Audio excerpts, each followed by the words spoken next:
ওই ফিলিস্তিনিদেরকে নির্যাতন করতে করতে করতে করতে আজকে তারা বিশ্বের রুলিং স্টেট হয়ে যাচ্ছে। বিগত 100 বছর ধরে আমরা একটা তামাশা দেখছি। আরব বিশ্বের নাকের ডগার উপর বসে তারা এই কাজ করেছে।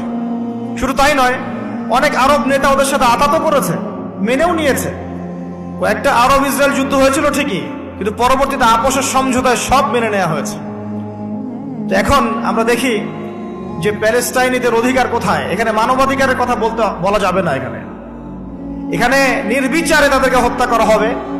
বাইতুল আকসা যেটা জেরুজালেম দখল করা হবে, কেউ কিচ্ছু বলতে পারবে না, কারণ তার পিছনে ব্যাকআপ আছে পশ্চিমা সভ্যতার। এই হচ্ছে তামাশা সারা ওয়ার্ল্ডের।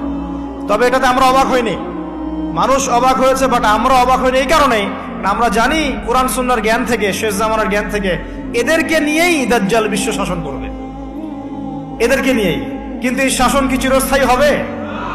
এই শাসন চিরস্থায়ী হবে না ইনশাআল্লাহ আযজা ওয়া জাল।